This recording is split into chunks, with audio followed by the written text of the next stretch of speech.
You've been on the Hunting Network. Yeah, I was on the Sportsman's channel. Sportsman channel. Yeah, that's what doing, it is. some shows. I did some episodes with We'll have Dead to dig Meat. up some episodes. Yeah, I will be able to get you some clips of. I cooked Raccoon. How does Raccoon taste? On a show called Dead Meat. The show was. Ever heard of a limb chicken? Or a tree rat? Well, they're just other names for the furry critters we call squirrels. The show was, if you think of like a Bobby Flay of whatever, the Food Network, you know, Scott is the wild game chef of the outdoor world. I mean, he's Ducks Unlimited's corporate chef. Yeah. And he's got a show, and he shows you how to cook some really awesome recipes with stuff you catch and kill. But anyway, I got asked the sous chef, have you ever cooked raccoon before? And I'm, Scott, no. I said, but I can act like I can. He's like, all right, this other show's called Dead Meat. And so I went and did like this whole raccoon hunting with them, and I cooked raccoon in monkey knot beer from Straight to L, like braised it with vegetables, and I paired it. We did sliders with it. I mean, it had like raccoon sliders. Yeah, beer braised raccoon sliders cooked in a Dutch oven outside. Like, I had to show up at this. It was awesome. It was like this lake in Florence that these guys own on this private property. There was this cabin on it, and they had like a camp chef.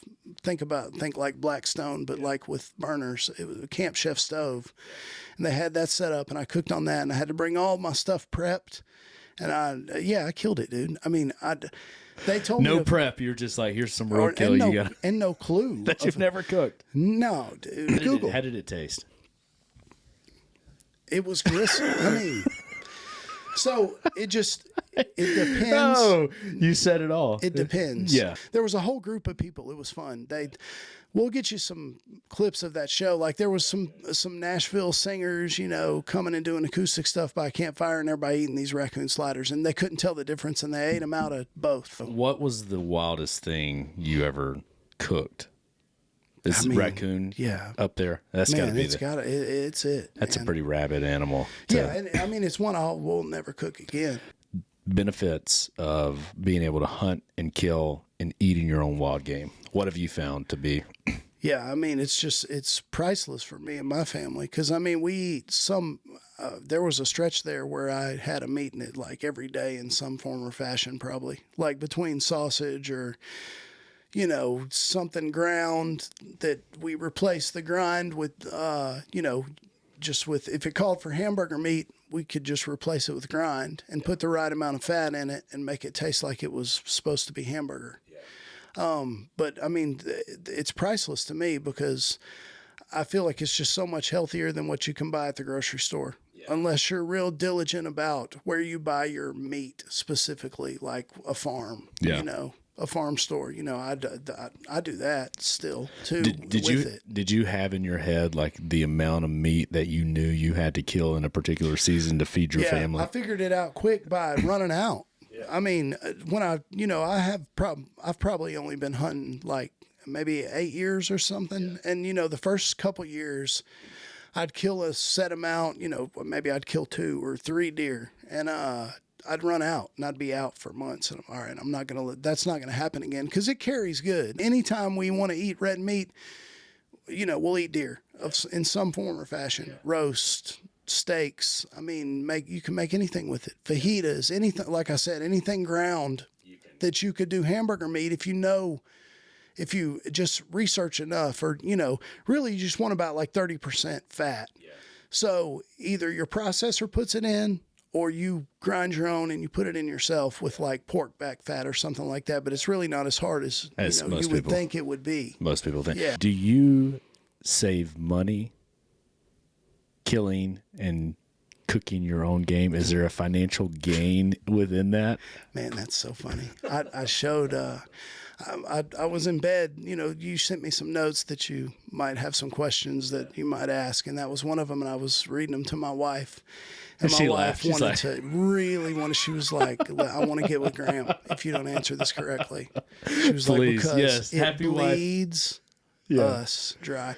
I mean, I'll just give you a bad example. I get excited about these ducks, and I like taxidermy. Yeah. And man, dude, taxidermy is so expensive. And I don't want to take that money away from, where it might need to go for my family stuff, but I got a little excited last year with a couple ducks, and I don't have to pay for these. The thing about it is, you don't have to pay $1 for like a year. The wise thing to do would be pay a little every month to this man who's doing these ducks. So when they're ready, you're done, or you got $100 to pay. Well, I owe this guy $700, and he's got 2 of my ducks right now, and I'm like, that's the wife.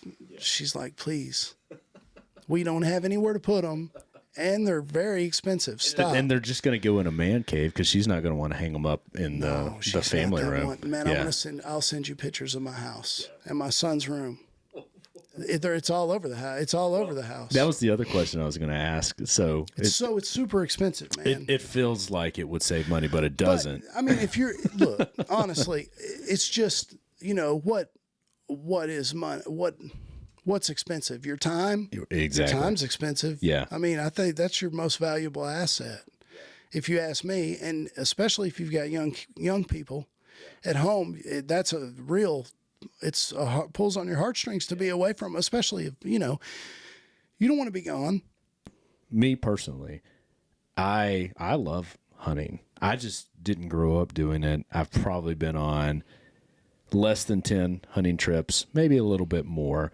And that was mainly because I married into it, right? And but that wasn't part of my upbringing. But I always felt growing up like it was a rite of passage. Like you need to be able to hunt because it's just it's primal at its core, right? Yeah. Like we should grow up learning those things. I've always felt that. I've never denied that. And I mean, we've got more advancements to hunting, right? We're not going out there with a spear, but I've enjoyed it, but I just don't know a lot about some of the things to ask. So when let's just keep it simple, deer, right? Venison. When you go to the processor, what are you asking to have done? Like, what are the cuts that you're looking? What are you asking them to do when you go? Yeah, for me, it's real simple. So if I kill the deer in Tennessee, they don't let you bring it back across the state line. Okay, I didn't know that. Because of CWD, chronic wasting disease. Yeah. So you've got to get it processed in Tennessee, and it's got to come back frozen and boneless. You can't bring bone back, even though CWD is not in the county that I hunt. But still, I mean, it's simple for me. Just 3 things: grind, and my processor will mix it with about a 30% beef trimmings. And if you have a processor that doesn't do that, I mean, I would just get steaks, and I'd grind it myself if you had that ability. But I get cube steaks, which is just flat steaks off the hind quarter, and then grind whatever. They'll cut the steaks first because that's kind of premium, and then whatever else is left they'll grind, and then I get the back straps whole and the tenderloins or the inner loin whole. Yeah. If you ask for them cut, I mean, people say they still, they slice a few and keep a few. I don't know. I want them whole because that's how I'm going to cook them, though. I'm not going to cook them sliced. I'll cook the whole thing, or I'll cut it into segments. Yeah. So, but that's it. And now, if I kill one in Alabama, on public land somewhere in Alabama, or a friend's spot, I kill a doe or something, I'll keep the bones from it. So, and I'll keep more roasts. Like, I tell you what's incredible is a neck roast with the bone in. And they'll, normally they'll cut that neck roast and they'll debone it and put it in your grind. But I ask for it whole, and you can put it in the slow cooker and make like a barbacoa. And man, I mean, it tastes like Chipotle. Yeah, really. Yeah, it shreds right off. You take the bone out, you throw it away. All that stuff, it's perfect. It's like, it's like a roast in the slow cooker. It just falls apart. Yeah, and it's tender. And then you put the Chipotles in there. Yeah, I can give you the recipe. Yeah, we'll post it on yeah, it's awesome. Are you ordering sausage and all that jazz? No, I started. I'll make it. Yeah, so I bought a grinder, and I mean one of those questions you had on the list was what kind of equipment. I'd say a vacuum sealer and a grinder. I mean, if you're into it and you're especially if you wanted to process your own. But it's so it's beyond easy to make, and you can control what ingredients go in it. So what are you, like, what's the biggest difference in the meat you buy at the grocery store and the meat that you kill out in the wild? Yeah, I mean, just the diet for me. I mean, I want to eat what has been eating, acorns and, Natural, clover and stuff like that. And I mean, the deer that I kill, they're on some soybeans and they're on some corn, but they're also on a lot of natural forage. I mean, that's not a whole, it's just a little portion of their diet.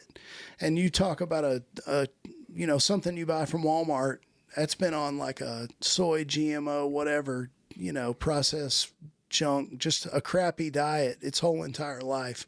And I mean, to me, that's got to affect the quality of the end product that goes in your body. Right. I mean, the cancer, who knows what causes cancer, but we didn't have it a long time ago. Right. Now we just, I mean, if we did, it wasn't as prevalent as it is now because it's because of what we eat and what's in what we eat and what it eats. Yeah. So for me, that's, to replace as much of that as possible is important to me. So I've always wondered, because even in grass-fed beef, like there's a gamey taste in it. Like, how do you get rid of that? Is there a way to get rid of the game taste? I just think, I think it's in how it's processed. And if it has an off odor to me, I'm not even going to bother with it. Like, I'm going to get rid of it. But I think if it's been handled correctly, from field dressing, from getting it field dressed and getting it cooled off or getting it straight to the processor, and if they've handled it correctly, I've only had that in one instance, and I talked back to the processor, and he said his freezer, it went out, and he thought it was okay. I'm like, man. And then he sold it to you? Dang, dude. That's it was brutal, all dude. bad, man. But I never used him Surely again. he refunded you. Yeah, I never used him again. I thought that, you soak them in buttermilk or you soak them in salt. Does that help? No. No, man. you still all it does taste is it. pull the flavor out of the meat. Yeah. Yeah, I mean, if you cook it to the only time I ever taste gaminess is if I overcook it. Yeah. So it's really, that whole buttermilk is you may remove it, but you're removing everything else with it too. Yeah. So it's kind of like you're just soaking it and changing its you might as well just put it in like soy sauce and just soak it freaking in soy sauce. Dale's. Dale's. Just throw it in Dale's and throw it on the grill. So for the game, what are your like top 3 go-to seasonings? Like how are you? Okay, yeah, I actually brought something and I left them in the truck. But so my absolute favorite one is Hardcore Carnivore. Yeah. Are you familiar with that brand? No, but we'll drop an affiliate link here in the thing. Yeah, Hardcore Carnivore Camo. Spot, like they've got names. Yeah. Camo is the one that I like on, man, it makes, it's perfect for deer. It just, everything, man. If you were to cook like steaks in a cast iron skillet and cook them to medium rare, hit it on both sides. I mean, it's awesome. So, and it's good on duck too. I put it on my duck breasts, like on the, I cook, if I kill a duck, I try to pluck it, not the whole duck, but I pluck the front and I cut the breast out with the skin on, and I always cook it skin side down, but on the underside, I hit it with camo. And I mean, it's really good. It's just a spice blend. What kind of is it? Is it more like a pepper blend? Is it kind of more like cumin? Okay. I mean, there's a hint of cumin and some salt and some garlic and just stuff like that really lends well to wild game. I mean, it just makes it, once it's cooked, it's great. All right. What's number 2? Number 2, honestly, is just a smoked sea salt, but Maldon, Maldon. You'll have to check that out, man. They make, and they smoke it. It's a legitimately smoked sea salt. There's another good one, like if you're cooking burgers from Hardcore Carnivore, called Black, and it's kind of heavy on the black pepper, but it's also salty, garlicky, black peppery, but it's really good for, they say it's great for beef, but I mean, it's really good for like venison burgers and stuff like that. So those are probably the top 3, but man, you can't count out Tony Chachery's. Tony C's, baby. So like, that's a staple. Oh, Tony C's for the win. Don't hold me to 3, dude. Can I just keep go? Going, can I go a couple more? Yeah, let's go. So Tony C's, of course. I mean, and then you've got to slap your mama. Everglades Seasonings, another good one, but it's got MSG. So if you want to stay away from that, they probably make a non-MSG one, but it's good.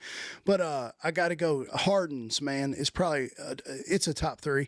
I'd put Hardens up there before I did Hardcore Carnivore Black. The camo's number one, but the hardens, there's two. There's a pink one, which is like for seafood, but there's like a gray or a blue one. Yeah. If you look up on hardens.com or something, you put the link. But man, hardens is, dude, it's good on everything. That's the way to go. Yeah, you'll fall in love with that one. That'll be like your all-purpose. So, what are 5 things? I'm going to hold you to 5 things. Okay. That men need to have in their kitchen. Yeah, so I wrote some things down about that earlier, but I wasn't clear if that was an ingredient or if it was a utensil. Let's tool. go utensil. Yeah. Okay. Tool. Yeah, so number one, I mean, I think any guy should hunt, or like you said, at least know how to and know how to gut an animal. And I mean, what if you need to one day? I don't know. I mean, maybe that's far fetched, but I think about so. that. Look where we're headed.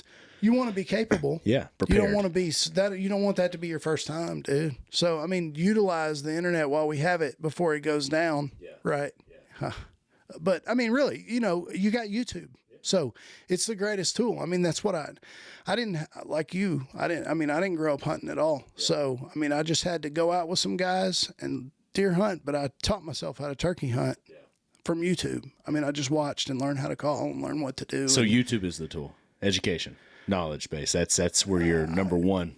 Yeah, I mean, and you can. I mean, I got some sourdough starter. What did I do? My wife didn't want to fool with it, and she got it from a lady at work, and I'm like, I'd love to make sourdough bread, man. I'm a cook, but I never made it. YouTube, the first place I went, how to feed it, how to bake the bread. I mean, utilize that as a tool for sure. I would also say a vacuum sealer. So, I mean, if you're hunting or you're doing anything with meat, even if you're like a barbecue guy and you cook a brisket, it tastes way better if you vacuum seal it. If you smoke a pork butt, pull the pork, vacuum seal small family-sized bags and boil it in a bag. So you got to have a vacuum sealer. Sous vide. Yeah. Well, I mean, if you sous vide, and I would say that's or probably. Sous vide. That's the. Yeah, sous vide. Sous vide. Sous vide. I would say that's one of the 5. Because it's just a different way to cook it, and you can cook it to the perfect temperature every time, which is so important with wild game. Yeah. Because if you overcook it, that's when you get the gamey taste and like the tough and the livery and nobody wants to eat that. But YouTube, Google, know what temperature to cook what meat, cut meat, whatever, deer, venison, duck. It's best at 125 or 130, 135. So another tool, thermometer, digital thermometer.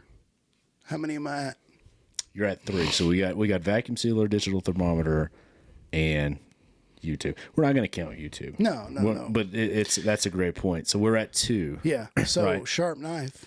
What do you have a specific knife? Because there's so many knives out there these days. Like, what style of blade are you using? What do you have a preference? So I got it's a full tang. The brand is Husk, and it's just something my wife bought on Amazon, but she also bought me with it one of those tumbler sharpeners. Mm-hmm. Have you seen those on your Instagram? Man, it was all over my Instagram for like it's like one of those sponsored ads that just shows up, and I'm like, man, this thing is awesome. And it works? Oh yeah, it's awesome. Okay. Yeah, it keeps it sharp as it came. Yeah. And you can do it right there, and then it's got the other. You flip it around. You'd have to look at it and see what it does, but it's like a wheel and a magnet with an angle, like a 20 degree or a 15, I think. I can't remember, but it angles it and it sharpens it on a rough, and then you finish it, and it's ready to go.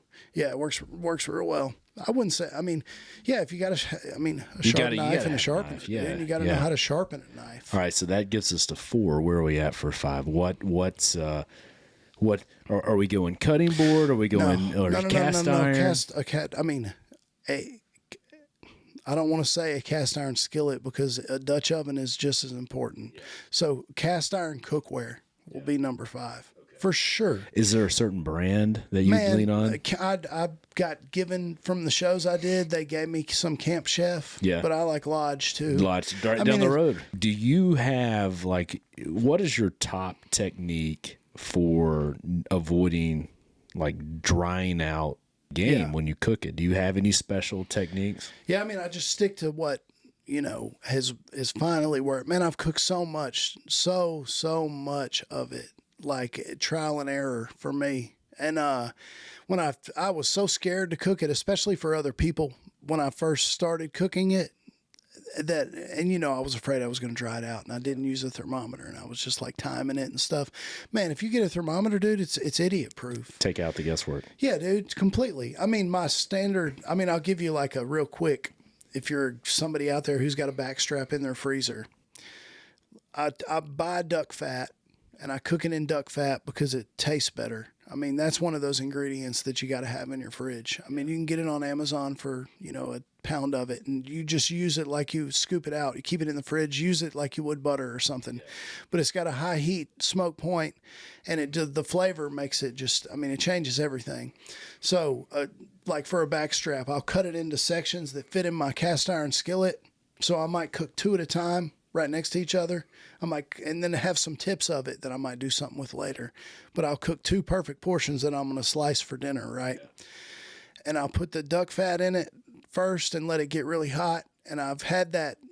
I mean, another tip would be to get that meat at room temperature before you cook it. I mean, and what does that do to it? I hear that, but like, why is that so important? Because it saves, you might get blue rare if it's coming straight out of the fridge. And what is blue rare? Your outside's going to be crusted like you want it, and then it's grayer and grayer. But then the portion that finally temps right is just, it's underdone, and it changes things. I mean, it's too rare, and it comes up to temp weird. But if you let it come up to, I leave mine out for like 30 minutes, 45 minutes at room temperature. Yeah. And I season it and just start it from there. And once the skillet's hot, I put it in there, and the good thing with backstrap is you just sear it. I mean, until it hits. If you like, I'd recommend pulling it at 125 or 127, 130 at the max. It's going to gain, 10 or 7, 7.5 degrees sitting on the cutting board, and I tin it. But while I'm cooking it though, I try to let it go a long time and get a good crust on that bottom side once I put it in there. And when I flip it after maybe 4 or 5 minutes, I might throw half a stick of butter in there and some rosemary if you got it or something, and kind of baste it a little and get that butter on top. Whew. And then at that point, once you've crusted it on both sides, you just turn it as you want to until it hits your temperature. It's so easy, man. I mean, get a crust, pull it. If you like it, I like mine more rare. Yeah. So 125 for me, just because it's more tender. And if you go till it's all gray, you've blown it, man. Top recipes that you got that you've really. I was scrolling the Instagrams and came across your Nashville duck, which made me drool. It was quail. Nashville quail. Oh man, my gosh. That was awesome. Dude. I drool. I would do it anytime. Again, it was incredible. And nobody in my house eats spicy like that. So the whole. Call me, bro. I'm in. I know. I should have called a friend. I really should have called a friend. Phone a friend. I should have called a friend. I cooked that. I mean, for one, because like that's right up my alley. Nashville hot is my favorite type of chicken to eat. Yeah. And I mean, I like going to Nashville just to get the chicken. And so I'm like, Nashville. I've got some quail. I did some like South Carolina barbecue style with like a mustard sauce, and everybody thought it was just okay. So I did some Nashville, the Nashville hot. Some of the ones I fried, I gave to the family without the hot sauce. So they loved them. But it was a really good one. Yeah, it was delicious. It came out great. But man, if I had to pick a favorite of anything, if you ask my wife, what would you like Josh to cook that's wild game related, she would say something called Dove Salt and Boca. And I wish I was a better dove hunter for her, because I'm not. But I wish I was. And I wish I was, because I love to eat it. But you fillet out the dove breast, and it's got a honey crisp apple, like a slice, that you've browned in butter in a cast iron skillet. So you cut a bunch of those apples. In theory, you've got a bunch of these fillets, dove breast fillets that are about that big.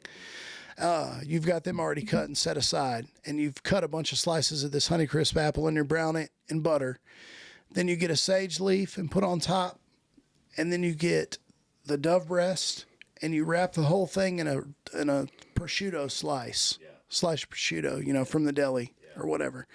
And like 2 minutes on each side in butter. And it cooks the dove to medium rare perfectly, where it like melts in your mouth. And Are you using a certain butter? Like, do you have? I like Kerrygold butter. Yeah, Okay, I even wrote that down. Yeah, I recommend it for sure. Like an Amish butter or something, or if you got somebody, man, don't buy cheap butter. It's like toilet paper, dude. Seriously, man. I mean, it makes or a giant, trash bags. Yeah, don't do it. Just don't, man. Invest. Splurge. Yeah. Go ahead and do it. You for might as yourself. well. I mean, so what It's else? so much better. What? Give me two more. Yeah, so Mongolian venison, and that's a P.F. Chang's ripoff of Mongolian beef, which I love. And I go to YouTube, or excuse me, not YouTube. Go to Google and type. It's the same thing. Yeah, whatever. Go to the interweb, type P.F. Chang's copycat Mongolian beef, and sub the venison. Yeah. And you can almost just go. The only thing I change in that recipe, I think, if you looked it up online, would be that for the sauce, I use chicken stock instead of water. They call for water. And I mean, that's just something I do in every situation. I mean, it's a little more rice, flavorful. Yeah, just get more flavor. It gives it a better flavor, a little bit of salt and stuff like that. But otherwise, you can cook it just like it says to. And, they crave it, man. It's sweet and salty and good. And you don't know it's deer. I mean, you have no idea. You'd have no idea it was deer. Yeah. Number 3, just my standard, what we would do in a rotation of what we've got in the freezer. I would do just a duck breast for them. And like I said, all I do is I make sure I've plucked it, and I try to keep the skin on, because it protects the underside of it. And I'm just cooking that skin till it's crispy, and then flipping it and cooking it to like 125, 130. And that's like a standard for us that we'd have in the freezer. Yeah. Getting hungry over here. It's almost getting dinner time. Well, I mean, let me give one more. Poppers. I do I make some good poppers, and everybody like makes jalapeno poppers. Yeah, everybody makes poppers, but I do mine with deer sausage and Kerrygold cheese. So I, splurge on the cheese and grate it yourself. If you got a mixer or grater, or hand grater even, it's worth it. Don't buy the shredded cheese. We'll add that to the utensils you need to have in your kitchen. Yeah, you got to be able to grate cheese. Yeah. Because you don't need to buy grated cheese, because it's got other stuff on it. That's the sound of the bell.